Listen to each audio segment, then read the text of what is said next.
Lexus RZ 450e, 2024, Review.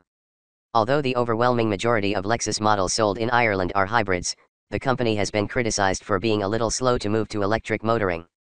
The RZ is only the brand's second all-electric model, after the much smaller UX, and it's a standalone product that sits between the NX and RX in the lineup. Under the skin, though, it shares much with parent company Toyota's bZ4X electric SUV, so will Lexus' more upmarket design and bespoke powertrain give the midsize SUV more appeal than its sibling? In the middle. Despite Lexus' best efforts, the RZ's close ties with sister brand Toyota's bZ4X electric SUV are immediately obvious in the car's design.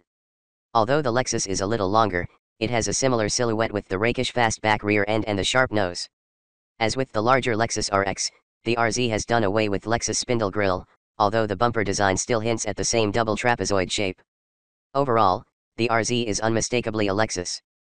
The basic aesthetic is clean, but there are some sharp, origami-style creases that add a bit of visual interest. So while the RZ isn't necessarily the most attractive car on the market, it's a classy and stylish thing that won't look out of place in any company. The interior design, however, is more remarkable.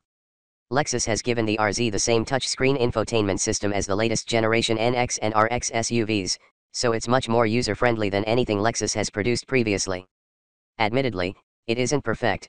The quest for simplicity means some handy features such as the drive mode selector is hidden in a sub-menu, but there are far worse systems on the market. It looks great and the climate control system is well integrated, providing a mix of physical and virtual controls. The touchscreen dominates a luxurious and stylish cabin with plenty of storage space, despite not having a glove box. Instead, the lower dashboard of our high-end example was taken over by a kind of radiator that's designed to feel like a warm blanket over your knees. We aren't sure that's an accurate description, but the panel certainly gives off plenty of heat. Glove box aside, there's plenty of space, with acres of rear legroom and ample headroom despite the sloping rear end. Normally, cars such as this might feel a bit cramped in the back, but even very tall rear seat passengers will be perfectly comfortable on journeys of any length. And there's plenty of room for their luggage, with a 522-liter luggage bay behind the second row of seats. Yes, there's a little more room in a Volkswagen ID.5 and the shape is arguably less useful than that of the BMW 9.3's boot, but it's still roomy enough for most occasions. And if you need even more, you can fold the back seats down to free up a 1,451-liter load space. Naturally, being a Lexus, the RZ's cabin feels beautifully made, with lots of high-quality materials and impeccable construction. Everything feels securely held in place. Except, unfortunately, the occupants.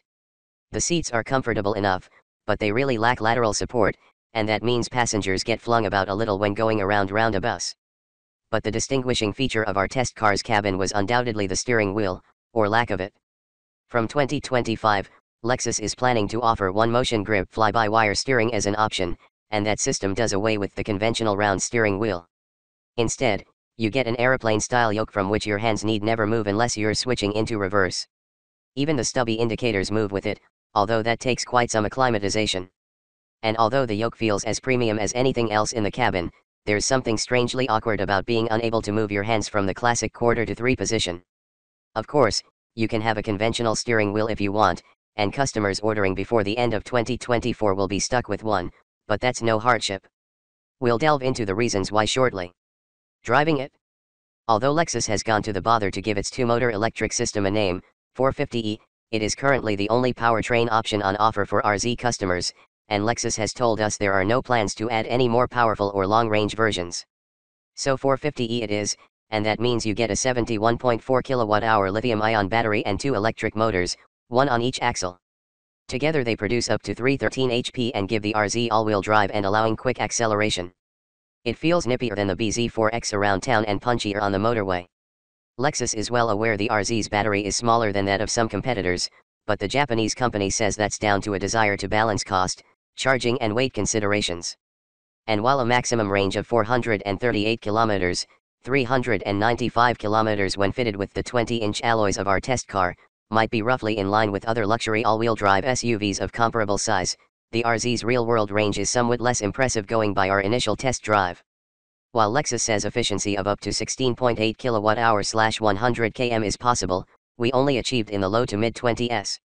Admittedly, we were hardly hypermiling for maximum efficiency, but we weren't racing it either. We reckon you're looking at around 250 to 300 kilometers between trips to the charging point if you drive on the motorway. And when you get there, the RZ will charge at up to 150 kilowatts, allowing it to get from empty to 80% in half an hour. However, Lexus itself admits that this is subject to conditions, and has been calculated at an ideal 20 degrees Celsius. When the temperature drops below 10 degrees, the brand's engineers estimate that time could almost double. It's still quicker than charging at home, though. Using a 7 kilowatts domestic wallbox charger, Lexus says recharging the battery will take around 10 hours, but if you're lucky enough to have a commercial-style 3-phase electrical supply, the car will charge at up to 11 kilowatts on AC. If you can do that, you slash the charging time to 6.5 hours. In better news, though, the battery should at least retain its capacity for years to come. Lexus is renowned for its reliability, and the company is backing itself in terms of battery life, claiming the unit in the RZ will still have 90% of its original capacity when it gets to 10 years old. Of course, we've no way of testing that until the first cars reach the 10-year mark, but it's an encouraging target. And the RZ also gives you plenty of chance to maximize that range thanks to its economy-orientated drive modes. There is a sport setting that gives you sharper response to the accelerator and generally perks the car up a bit, but the other options are named normal, eco and range.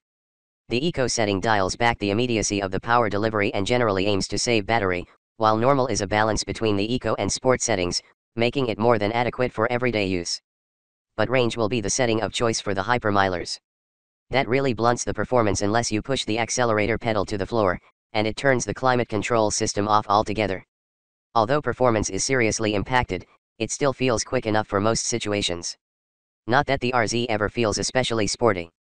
It's clearly designed to be more exciting than the BZ4X, but handling is not its forte. It doesn't lean too much in corners, but most of that comes in early and stops abruptly, making the car feel as though it's lurching slightly to one side. It's better around town, where the steering is light and responsive and the view out isn't too bad despite the sporty-looking rear end. Ride comfort is a mixed bag, too, because it's heavily dependent on the wheels fitted to the car. The 20-inch alloys fitted to our test vehicle offered significantly less comfort, thumping into imperfections rather than ironing them out. The smaller 18-inch alloys fitted to entry-level cars offer an improved ride, but even they couldn't entirely hide the weight of the RZ, which tips the scales at well over 2 tons. More interesting, and more impactful, than any of that, however, is the one-motion grip steering. Although it won't be available for another 2 years or so, Lexus let us have a go in a prototype that showed us how the system will work, although it's still unfinished. It eschews a mechanical link between the steering rack and the yoke in the cabin, with a purely electrical connection between the two. That has allowed Lexus to use the yoke, because the steering ratio increases as you turn, so you need never move your hands from their position on the controls. Naturally, the system is full of fail-safes, but we remain a little skeptical of such steer-by-wire systems. Lexus claims it's perfectly safe, but there's something disconcerting about a system designed to dial out feedback and vibration from the wheels. More disconcerting, however, is the twitchiness of the system. Lexus itself admits the calibration for low speeds isn't quite right yet, and the company is aware it takes some getting used to, but even relatively small inputs saw the car jolting around quite abruptly. Eventually you learn to be smooth with it, steering properly using the outside hand to push the wheel is key, and you get the hang of how much input is needed, but it always feels like a bit of a gimmick. There's no real weight saving, and therefore no real efficiency benefit, while it never has enough feel to be enjoyable when cornering. What's more, the system gets unsettled by big bumps in the road, although whether that's down to the steering, the suspension or the all-wheel drive system is unclear. Long story short, Lexus has tried to reinvent the steering wheel, and we can't really work out why it bothered. Hopefully buyers will always have the option of a conventional steering wheel. What you get for your money. Lexus Ireland has confirmed that the RZ will not arrive on the Irish market until well into 2024, so there's plenty of time for updates and improvements before it goes on sale. Summary.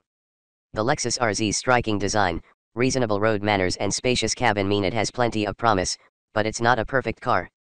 For one, there's the ride on the 20-inch alloy wheels, which is a little too firm. Worse though, and for all Lexus talk of efficiency, the RZ just can't go far enough between trips to the charging point, and that limits its usefulness and appeal to buyers, even if most don't need a long range on a daily basis. That said, if Lexus can fit a bigger battery or improve the efficiency through over-the-air updates, the RZ could quickly become one of the best premium electric cars on the market.